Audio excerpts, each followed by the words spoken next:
Intelligent design is not science precisely because it is impossible to test it in that way. God exists outside of the natural world, not to mention the fact that an omnipotent creator who could do anything would negate science completely. We would live in a world of magic where you could turn on the light switch and, well, maybe it'll turn on and maybe it won't because, hey, it's magic. So unless Ray can prove how his God created the universe, take us to the universe factory, show us his methods, and explain them to us, it simply is not science. Ray uses creation to support his God. First of all, the question is phrased to solely support Ray's God concept. The reality is that an ultimate creator is no more likely to be Yahweh than the flying spaghetti monster. The perfection of the universe. I mean, it's a completely ridiculous statement because we wouldn't be here to observe it if it were otherwise. That's not proof of any kind of creator. It's just proof that it is. Ray claims that God is the first cause. God is exempt from ordinary logic and rational existence as we know it. How convenient. Again, magic can be used to explain, anything, absolutely anything. So right off the bat, not only does Ray's God hypothesis fail to meet the standards of science, his whole basis for belief in his God is really exposed for the intellectual dishonesty that it is. Ray's next argument relied on the conscience. If we're all made with this inbuilt conscience, why do parents bother to teach their children anything? Wouldn't they just know? What about sociopaths and murderers? God forgot to install their consciences? The fact is that conscience and morality are the result of thousands of generations of parents and societies passing these teachings on to their children. This is necessary not only for society to function, but also for successful gene proliferation.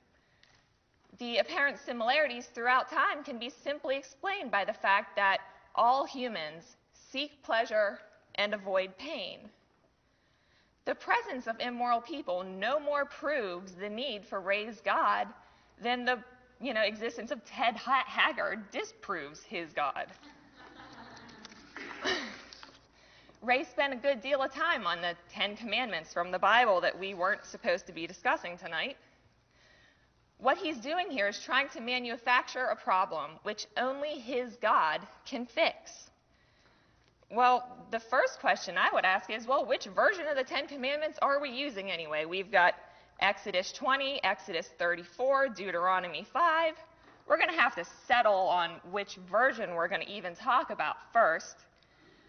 The first 3 or 4 of the commandments, depending on the version, are just all about worshiping God. So, if these laws are all written on our hearts, explain the abundance of other religions where people worshipped other gods before Yahweh, if we all knew that that's what we were supposed to be doing anyway. And while we're on the subject of other religions, what about like the 5 pillars of Islam? Does that law prove that Allah exists? What about all the other laws of the Bible? There's a ton of other laws right there in that same book. Do you feel bad if you eat pork or wear a polyester blend? Do we need forgiveness for that? Ray also claims that, his God is the moral lawgiver. Why is it that morality requires some kind of ultimate source? What about other qualities that society has deemed to be beneficial, like democracy? Ray might as well say that democracy requires an ultimate source, and it's Captain America. The fact is that God's courtroom is no more real or binding than the courtroom in Wonderland. The real insult here, though, is that in Ray's world, morality itself is obsolete. The only thing that matters is faith. Hitler, who was a Catholic, despite what everybody else wants to tell you, can go to heaven because he believed in Jesus. But the 6 million unrepentant Jews that he murdered, they get to go to hell. That's a nice guy, that God. He uses your personal experience.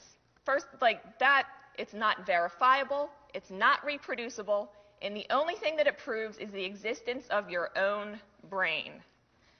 So I've shown their beliefs not scientific. Creation doesn't demand a creator.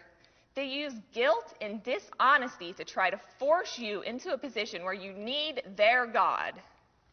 And there are way more better arguments for the development of morality than God did it. So I hope that everybody can leave here today with a better understanding of that kind of trickery and appeal to emotion.